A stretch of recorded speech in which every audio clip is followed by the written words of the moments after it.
नमस्कार, मी Mayuresh कडव. World news बुलेटिनमध्ये आपलं स्वागत. या बुलेटिनमध्ये आपण या आठवड्याभरातल्या जगभरातल्या महत्त्वाच्या घडामोडी जाणून घेणार आहोत. सुरुवातीला बातमी आहे पाकिस्तानातून. पाकिस्तानमध्ये इम्रान खान यांच्या अटकेचे तीव्र पडसाद उमटल्यानंतर अखेर इम्रान खान यांची सुटका झाली आहे. 9 मे रोजी इस्लामाबाद उच्च न्यायालयातून इम्रान खान यांना अटक करण्यात आली होती. त्यानंतर पाकिस्तानात मोठ्या प्रमाणात हिंसाचार झाला. मात्र कोर्टानं त्यांची अटक बेकायदा ठरवली. शुक्रवारी इम्रान खान यांची सुटका करण्यात आली. भ्रष्टाचाराच्या आरोपाखाली इम्रान खान यांना अटक झाली होती.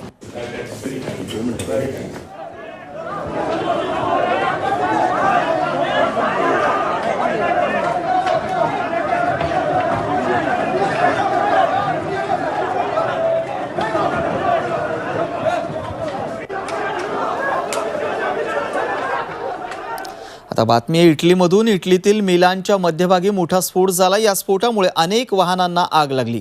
यात गाड्या जळून खाक झाल्यात. ऑक्सिजनच्या टाक्या असलेल्या ट्रकचा स्फोट होऊन ही दुर्घटना घडली आहे. यात एक जण जखमी झालाय. सुदैवानं कोणतीही जीवितहानी झालेली नाही. अग्निशमन दलानं युद्ध पातळीवर ही आग आटोक्यात आणली. त्यामुळे मोठा अनर्थ टळलाय.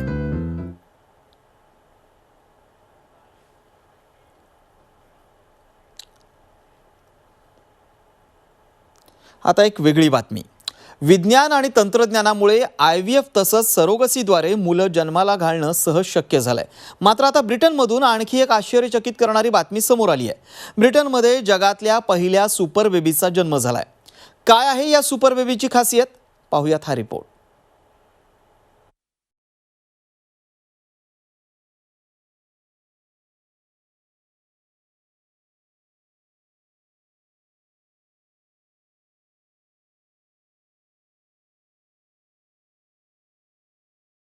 बेबी 3 जणांचा DNA. जीवघेण्या आजारांना मात देणार सुपर बेबी.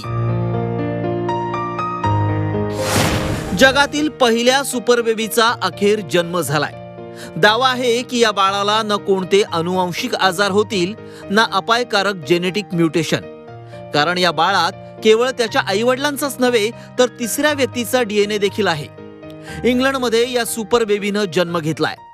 आता तुम्ही म्हणाल हे कसं शक्य आहे? तर यासाठी संशोधकांनी MDT तंत्रज्ञानाचा आधार घेतलाय. या तंत्रज्ञानाला MDT अर्थात मायटोकॉन्ड्रिया डोनेशन ट्रीटमेंट असं म्हटलं जातं. संशोधकांनी IVF द्वारे मूल जन्माला घालण्यासाठी निरोगी महिलेच्या अंडाशयातून टिश्यू घेऊन भ्रूण तयार केलं. या गर्भामध्ये बाळाच्या आईवडिलांचे शुक्राणू आणि अंडी यांचं मायटोकॉन्ड्रिया मिसळलं गेलं. मायटोकॉन्ड्रिया हे कोणत्याही पेशीचं पॉवर हाऊस मानलं जातं. या प्रक्रियेत पालकांकडून 99.8% DNA आणि दुसऱ्या स्त्रीकडून 0.1% DNA वापरण्यात आलं. याचाच अर्थ जन्माला आलेल्या बाळामध्ये 3 जणांचा DNA वापरण्यात आला. संशोधकांच्या मते या सुपर बेबीला कोणतेही अनुवांशिक आजार होणार नाहीत. तसंच इतर आजारांवर मात करण्यासाठी हे बाळ सक्षम असेल. सुरक्षेच्या कारणास्तव बाळ आणि त्याच्या आईवडिलांचं नाव गोपनीय ठेवण्यात आलंय. सध्या अमेरिकेतही अशाच प्रकारे MDT तंत्रज्ञानाचा वापर करून बाळ जन्माला घालण्यासाठी संशोधकांकडून प्रयत्न सुरू आहेत. त्यामुळे भविष्यात 3 जणांचा DNA असलेली पिढी पाहायला मिळाली तर आश्चर्य वाटायला नको. ब्युरो रिपोर्ट, झी24 तास.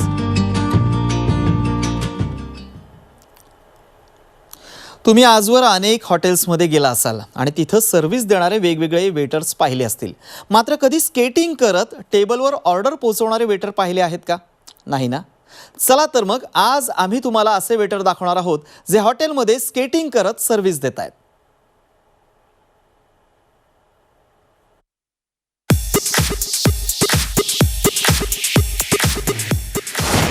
स्केटिंग करत वेटर देतात सर्व्हिस.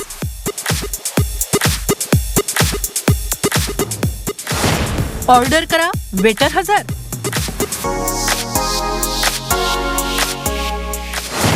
कधी पाहिलंय हटके हॉटेल?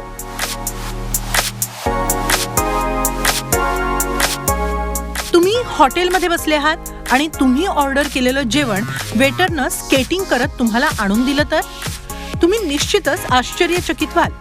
मात्र तुम्ही असा अनुभव प्रत्यक्ष घेऊ शकता. आता हे हॉटेल पहा. इथं आल्यानंतर अवघ्या काही क्षणात वेटर तुमच्या समोर हजर होतो, मात्र चालत नाही तर स्केटिंग करत. तुम्ही ऑर्डर दिली की पुढच्या काही मिनिटांत सगळे मेन्यू टेबलवर येतात, तेही स्केटिंग करत. चीनमध्ये असं एक रेस्टॉरंट आहे जिथले वेटर रोलर स्केट्स करून ग्राहकांना सेवा देतात. हे वेटर यात इतके तरबेज आहेत की तक्रारीला वावच नाही. खरं तर स्केटिंग करणं तितकंसं सोपं नाही. त्यात जेवणाचे पदार्थ हातात घेऊन सर्व्हिस द्यायची म्हणजे अग्निदिव्यच. मात्र इथल्या वेटर मंडळींनी ही किमया साधली आहे. या हॉटेलमध्ये मोठ्या संख्येनं ग्राहक येत असतात. त्यांना वेळेत सर्व्हिस देणंही तितकंच गरजेचं आहे. त्यामुळेच क्विक सर्व्हिससाठी मालकानं ही आयडियाची कल्पना लढवली आणि वेटर्सनी ती प्रत्यक्षात उतरवली. तुम्हालाही हा थरार अनुभवायचा असेल तर चीनमध्ये गेल्यानंतर झायनिंग शहराला नक्की भेट द्या. ब्युरो रिपोर्ट, झी24 तास. आणि आता बातमी आहे दक्षिण क्रोएशियातून. दक्षिण क्रोएशियात संशोधकांच्या हाती प्राचीन खजिना लागलाय. इथं समुद्राखाली तब्बल 7,000 वर्ष जुना दगडी रस्ता सापडलाय. तसंच पाषाण युगाचे अवशेष देखील सापडलेत. या संशोधनामुळे प्राचीन संस्कृतीची उकल होण्यास मदत होणार आहे.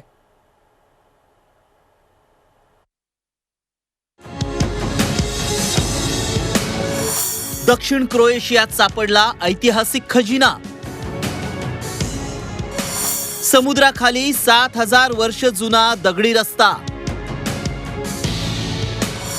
पाषाण युगाचे अवशेषही सापडले. दक्षिण क्रोएशियात संशोधकांना भूमध्य समुद्रात एक प्राचीन दगडी रस्ता सापडलाय. हा रस्ता 16 फूट खोल असून तो तब्बल 7,000 वर्ष जुना असल्याचं सांगण्यात येतंय. या ठिकाणी पूर्वी सॉलिन नावाचं प्राचीन शहर होतं. या शहरात हवार संस्कृतीचे लोक राहायचे. सॉलिन शहराचा शोध 2021 मध्ये क्रोएशियामधील झादर विद्यापीठातील पुरातत्वशास्त्रज्ञ मॅट पॅरिसा यांनी लावला होता. तेव्हापासून या ठिकाणी संशोधन सुरू आहे. या परिसरातील कोरकुला बेटाचे काही सॅटेलाइट फोटोही घेण्यात आले होते, ज्यातून समुद्राखाली शहर असल्याचं आढळून आलंय. यानंतर मॅट पॅरिसा आणि त्यांच्या मित्रांनी डायव्हिंगद्वारे शहर शोधण्याचा निर्णय घेतला. भूमध्य समुद्रात 16 फूट खाली गेल्यानंतर त्यांना दगडी भिंती सापडल्या. त्या मुख्य बेटापासून विभक्त असलेल्या पातळ पृष्ठभागावर बांधलेल्या आहेत. या ठिकाणी संशोधकांना एक पुरातन दगडी रस्ताही सापडलाय. संशोधकांच्या मते पूर्वी या ठिकाणी समुद्र नव्हता. मात्र काळाच्या ओघात पाण्याची पातळी वाढली आणि हा रस्ता पाण्याखाली गेला. संशोधकांनी इथं सापडलेल्या लाकडाचं आणि इतर वस्तूंचं कार्बन डेंटिंगही केलं. त्यानुसार या वस्तू इसवी पूर्व 4000 मधील असल्याचं निदर्शनास आलंय. इथं काही कलाकृतीही आढळून आल्या आहेत. झादर युनिव्हर्सिटी, कॅस्टेला सिटी म्युझियम आणि कोरकुला सिटी म्युझियमच्या तज्ज्ञांचा या संशोधनात मोठा वाटा राहिलाय. 12,000 वर्षांपूर्वी पाषाण युग होतं. या संशोधनातून त्या काळातील संस्कृती, वस्तू आणि इतर गोष्टींची उकल होण्यास निश्चितच मदत होणार आहे. ब्युरो रिपोर्ट, झी24 तास. आणि आता बातमी आहे ग्लोबल वॉर्मिंगच्या विळख्याची. ग्लोबल वॉर्मिंगमुळे सारं जग त्रासलंय. हिमनग वितळू लागलेत, समुद्राची पाणी पातळी देखील वाढतीये, तर दुसरीकडे पाण्याचे नैसर्गिक स्रोत मात्र आटू लागलेत. या ग्लोबल वॉर्मिंगचा फटका इटलीतल्या सर्वात मोठ्या नदीलाही बसलाय. तिथं नेमकं काय घडलंय, चला पाहूयात.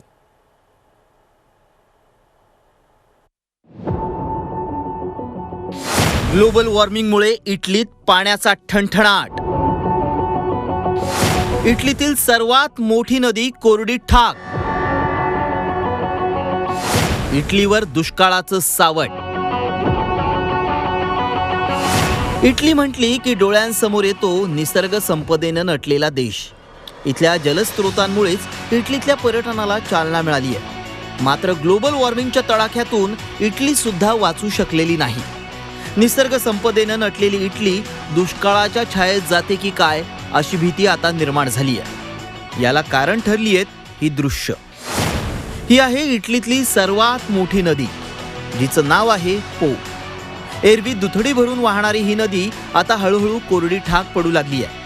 गेल्या 30 वर्षात पहिल्यांदाच पो नदीतील जलस्तर कमालीचा घटलाय। एल्प्स पर्वत रांगांवर बर्फामुळे ही नदी बारमाही वाहत असते, मात्र ग्लोबल वॉर्मिंगमुळे इथं नावाला देखील बर्फाची पर्वतरांग राहिलेली नाही। त्यामुळे 652 किलोमीटर वाहणाऱ्या पो नदीत पाण्याचा ठणठणाट दिसून येतोय। कोरड्या नदीमुळे इटलीतल्या शेतकऱ्यांसमोर आता आसमानी संकट उभं ठाकलंय। इटलीतील सर्वाधिक शेती ही नदीच्या किनाऱ्यालगतच असून याला फूड व्हॅली असं म्हटलं जातं। आता पाणीच नसल्यानं शेती करायची तरी कशी, असा प्रश्न इथल्या शेतकऱ्यांसमोर पडलाय। याशिवाय इटलीत मासेमारी देखील भरपूर चालते, त्याला देखील यंदा मोठा फटका बसणार आहे। ग्लोबल वॉर्मिंगचा हा सर्वात मोठा धोका असल्याचं बोललं जातंय। यातून आपण धडा घेतला नाही तर भविष्यात याचे मोठे दुष्परिणाम साऱ्या जगाला सोसावे लागतील, यात शंका नाही। ब्युरो रिपोर्ट, झी24 तास। एखाद्या पक्ष्याचा मृत्यू झाल्यानंतर तो पुन्हा जिवंत होऊन उडू शकतो का, असा प्रश्न जर तुम्हाला कोणी विचारला तर साहजिकच आहे तुम्ही प्रश्न विचारणाऱ्याला वेड्यात काढाल। पण मेक्सिकोतल्या संशोधकांनी चक्क मृत पक्ष्यांना आकाशात गगनभरारी घेण्यासाठी सज्ज केलंय। अशी कोणती किमया या संशोधकांनी साधली आहे, पाहूयात हा रिपोर्ट।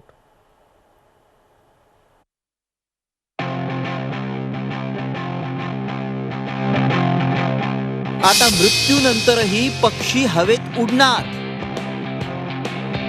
संशोधकांनी पक्ष्यांमध्ये फुंकले प्राण। मृत्यूनंतरही पक्षी घेणार गगनभरारी।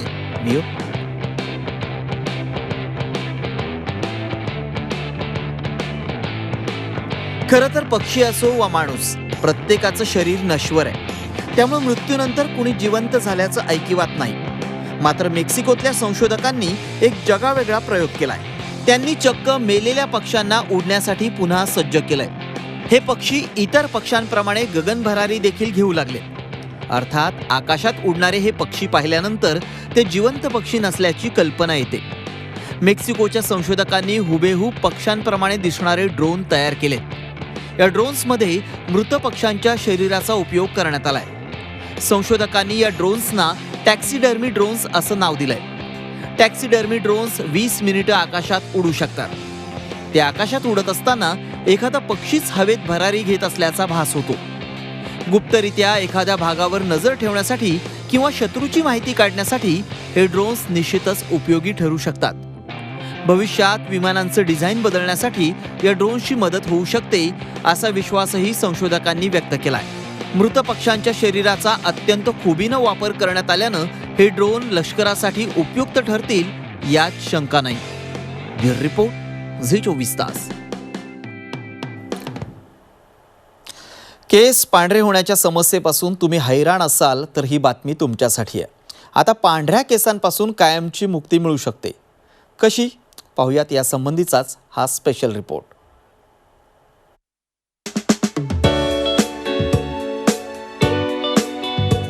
आता पांढऱ्या केसांपासून कायमची मुक्ती। तुमचे केस कधीच पांढरे होणार नाहीत। केस कायमस्वरूपी काळे ठेवण्याचा उपाय मिळाला।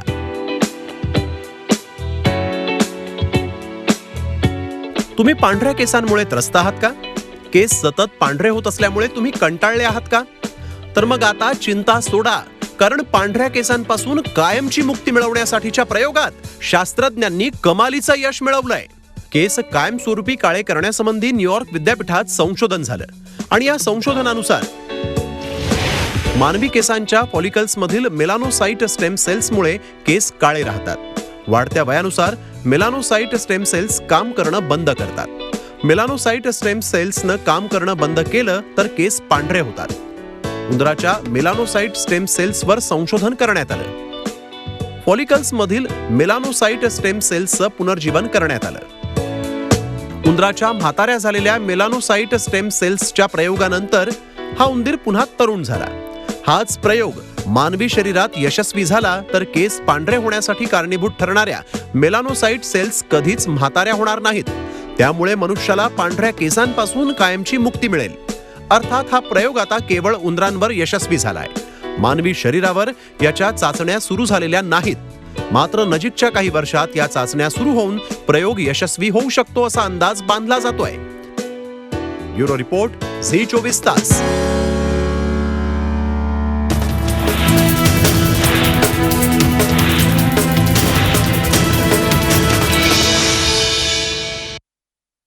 ब्रेकनंतर वर्ल्ड न्यूज बुलेटिनमध्ये आपलं पुन्हा एकदा स्वागत. आता जगभरातल्या इतरही महत्त्वपूर्ण घडामोडी पाहूयात, अर्थात झटपट. इस्लामाबाद उच्च न्यायालयात 3 तासांच्या नाट्यानंतर इम्रान खान शुक्रवारी लाहोरमध्ये पोहोचले. त्यावेळी रात्री न्यायालयाबाहेर गोळीबार झाला. त्यामुळे कडक बंदोबस्तात इम्रान खान यांना लाहोरमध्ये आणण्यात आलं. दरम्यान पोलिसांनी लाहोरमध्ये जबरदस्तीनं रोखून ठेवलं असा आरोप इम्रान खान यांनी केलाय.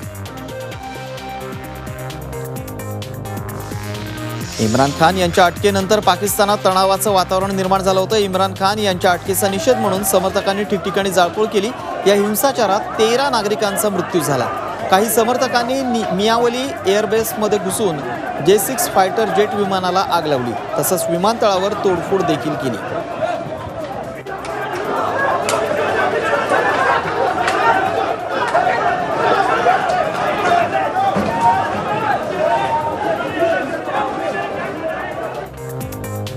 इम्रान खान यांच्या समर्थकांवर कारवाई न केल्याबद्दल पाकिस्तानी लष्करानं अधिकाऱ्यांचं निलंबन केलंय. इम्रान खान यांच्या समर्थकांनी हिंसक आंदोलन केल्यानं त्यांच्यावर कारवाई करण्याचे आदेश दिले होते. मात्र कारवाई न केल्यानं 2 लेफ्टनंट कर्नल, 4 मेजर आणि 1 ब्रिगेडियर अशा 6 जणांवर निलंबनाची कारवाई करण्यात आली आहे. इस्रायलनं पुन्हा एकदा गाझा पट्टीवर हल्ला चढवलाय. गाझा पट्टीतील सुमारे 50 भागात रॉकेट हल्ले चढवलेत. पॅलेस्टाईनच्या ताब्यातील इस्रायल नागरिकाचा मृत्यू झाल्यानंतर इस्रायल आक्रमक झाली आहे. इस्रायलच्या हल्ल्यात जवळपास 26 जणांचा मृत्यू झाला. यात दहशतवादी गटाचा प्रमुख अली ठार झाल्याचा दावा देखील इस्रायलच्या वतीनं करण्यात आलाय.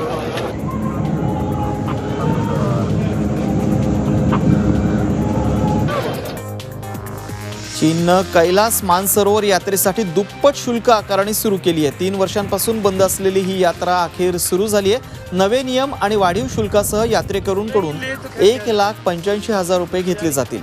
2019 पर्यंत याच यात्रेसाठी 90,000 रुपये मोजावे लागत होते.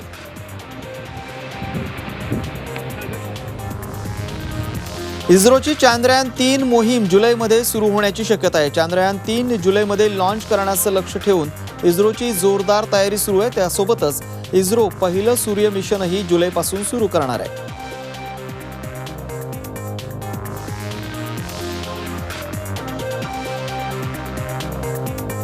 याबरोबरच वर्ल्ड न्यूज बुलेटिनमध्ये वेळ झाला इथंच थांबण्याची. ताज्या बातम्यांसाठी तुम्ही पाहत राहा झी 24 तास.